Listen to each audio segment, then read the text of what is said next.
میرا سوال یہاں پر یہ ہے قبلہ، جیسے کہ آپ نے گزشتہ پروگرامس میں آپ نے جن چیزوں کی طرف اشارہ کیا، بعض ہمارے علماء اور اکابر اہل سنت کو آپ نے پیش کیا جنہوں نے نہ تنہا امام علیہ الصلوۃ والسلام کے، بعض کو آپ نے کیا جنہوں نے امامت کے بھی قائل ہیں، بعض وجود کے قائل ہیں، بعد آپ کے طول عمر کے قائل ہیں، تمام چیزوں کے ساتھ ساتھ. لیکن جو ہمارا آج کا جو ایک سوال تھا، ذرا سا اگر آپ اشارہ فرمائیں کہ کیا یہ سلفی حضرات جو ہے اس چیز کے قائل ہیں؟ مہدویت کے تو سارے قائل ہیں جو آپ نے اشارہ کیا، یقیناً پوری دنیا قائل ہے، لیکن کیا جو عالم اسلام کا خصوصاً شیعہ یا بعض علماء اہل سنت کا جو نظریہ ہے کہ امام علیہ الصلوۃ والسلام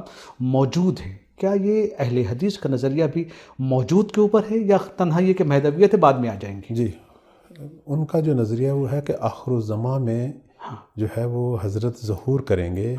البتہ وہ اس بات کو مانتے ہیں کہ امام مہدی علیہ السلام جو ہیں وہ نسل نبی کریم صلی اللہ علیہ وآلہ وسلم اور بالخصوص حضرت فاطمہ اور امیر المومنین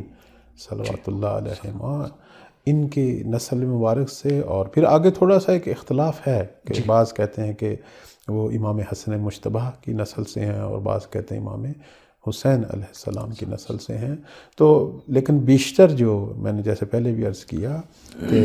ہمارے علماء اہل تسنن جو ہیں وہ بیشتر ان کے حسینی ہونے کے قائل ہیں. چونکہ تقریباً 20 سے زیادہ روایات جو ہیں ان کی کتابوں میں وہ ان کے نسب میں امام حسین کا نام لیتی ہیں. ایک روایت ہے جس میں امام حسن مجتبیٰ کا ذکر آیا ہے، اور اس کے بارے میں بھی خود علماء اہل تسنن یہ کہتے ہیں کہ کاتب کی غلطی تھی کہ یہاں 2 نقطے لگانا بھول گیا، چونکہ حسن و حسین میں 2 نقطوں کا ہی فرق ہے. تو لیکن بیشتر جو روایات ہیں اس کے اندر جو ہے وہ امام حسین علیہ السلام کا جو ہے وہ ذکر ہے. تو بہت ساری چیزیں ہیں جو مکتب تشیع میں اور مکتب اہل تسنن میں جو ہے وہ مشترک ہیں. ان میں سے ایک ان کا جو ہے وہ نسب بھی ہے. جی ہاں، لیکن ابھی اس کے حوالے سے جو ہے وہ کہ یہ لوگ تقریباً یہ کہ آخری وقت میں ظہور کریں گے، اور ولادت کے حوالے سے یہ لوگ زیادہ بات نہیں کرتے ہیں. جی، لیکن یہ کہ بہرحال دیکھیں آپ نے کچھ علماء کا ذکر کیا یہاں پر، اور بہرحال بہت ہی میننگ فل اور بہت اہمیت والی چیزیں تھیں، اور ہمارے تمام ناظرین اس سے مستفیض بھی ہوئے. لیکن وہ باتیں اور بڑھ جاتی ہیں جب کسی ہمارے بزرگ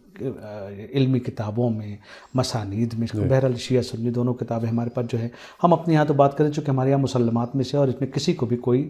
شبہ نہیں ہے. لیکن جو علماء اہل سنت ہے، ہماری جو اہم کتابیں ان کی جو صحاح کو ہم لے لیتے ہیں یا مسانید کو ہم لے لیتے ہیں، کیا اس میں بھی امام علیہ الصلوۃ والسلام، ایک تو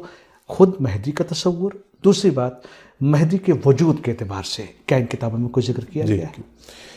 عرض خدمت یہ ہے کہ یہ وہ موضوع ہے جو اصحاب پیغمبر نقل کرتے تھے. جی، اور آپ کی خدمت میں عرض کریں تقریباً ہماری جو شیعہ مکتب کے اندر 60 سے زیادہ اصحاب کا نام ہے کہ جنہوں نے اس موضوع کو نقل کیا. خود اہل سنت کے اندر جو مشہور نام ہیں اصحاب کے حوالے سے، اس میں جناب عثمان بن عفان ہیں، خود امیر المومنین ہیں، اور طلحہ بن عبید اللہ ہیں، عبد الرحمن بن عوف ہیں، عبداللہ بن عباس ہیں،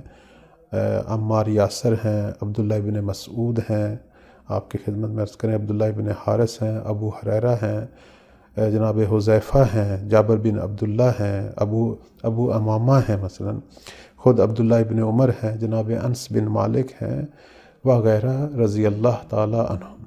تو اس طرح کی بہت ساری شخصیات کے جن سے بے پناہ روایات جو ہیں شیعہ سنی کتابوں میں نقل ہوئیں، انہی ہستیوں سے ہی امام مہدی صلوات اللہ علیہ کے حوالے سے نبی کریم سے جو ہے وہ بہت ساری احادیث نقل ہوئیں. نتیجہ کیا نکلا کہ جتنی بھی معتبر کتابیں ہیں، اب شیعہ کتابیں تو اپنی جگہ، چونکہ ہمارے تو وہ مکتب کا حصہ ہیں، ہم انہیں باقاعدہ اپنا 12واں امام مانتے ہیں، اور اس پر بہت زیادہ کام ہوا ہے تشیع میں.